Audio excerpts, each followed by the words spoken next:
look at tomorrow's papers. Let's take you through the front pages. First of all, we've got the Mail, which has got Theresa May. So now will MPs listen? This is voters want Tory MPs to rally behind Theresa May. That's according to a new poll. It shows the Mail is once again getting behind her. Even Sarah Vine, who says she fired my husband, but even I salute her.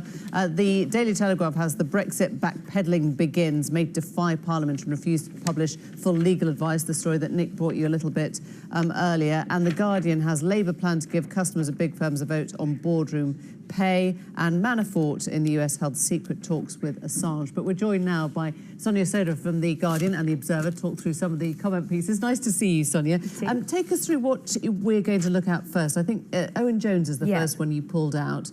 This is a piece in The Guardian, and the subject he's writing about is the far right. That's right, yeah. And I think in his column he makes two really interesting and important points. So the first is a reminder, really, that no matter what happens with Brexit, you know, if we have a second referendum and we perhaps end up staying in the EU, whether we accept Theresa May's deal, which a lot of people now accept is a lot worse than what's on the table, or whether we sort of crash out, you know, the far right populists are always going to be there, and they're always going to seek to make hay out of any poor outcome. So he points to the fact that Stephen Yaxley-Lennon, who calls himself... Let's just bring that up, the quote now. I'll read it out as you're talking about him. Yaxley-Lennon wishes to present himself as the leader of the 52% who opted for leave in the referendum. He must not be gifted this mantle. That's the Tommy Robinson to... Exactly, that's right. And I mean, I don't think we should ever be complacent about the really racist far right.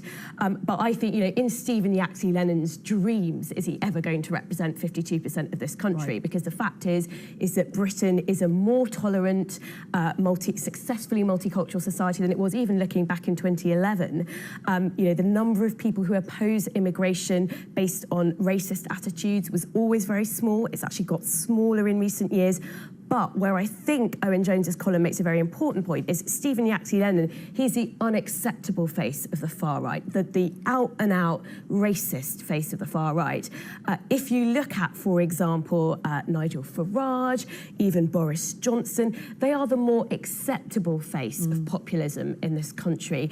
Their dog whistles about immigration are just that, dog whistles, sort of sly nods and winks, alluding to the idea that immigration is a serious problem for this country. So I think this column is a useful reminder to people who seek to oppose the far right and oppose far right populism.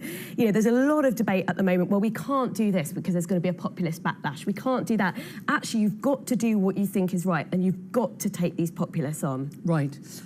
Let's have a look at a couple more. Sarah O'Connor's writing in the FT, Britain should recognise the value of low-paid workers, looking at what happens after freedom of movement is ended under Theresa May's Brexit.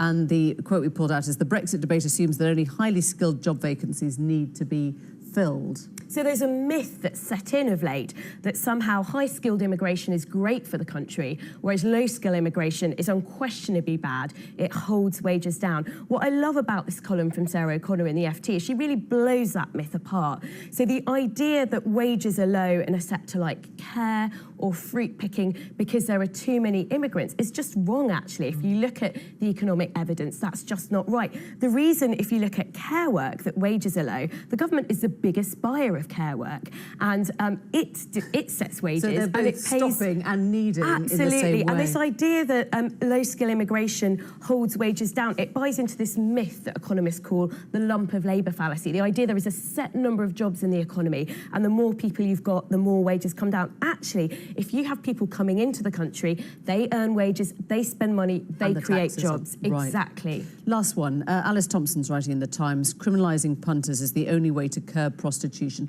looking at prostitution from the point of view of those who are going after. That's right. And in her column, she points out that we've really got the law around this topsy-turvy. So it's actually that the law is very arcane. We criminalise those who sell sex. So the act of soliciting soliciting is illegal, the act of running a brothel, whereas actually the act Feels of incredibly old-fashioned, buying that, doesn't sex it? is not. So we're targeting the very vulnerable women who sell sex, who are often forced into this. They may be trafficked in, not the men who buy sex. So we should be looking at this the other way around. It's what they do across much of Europe, and it's been very successful. So I think there's a lot to like in that column.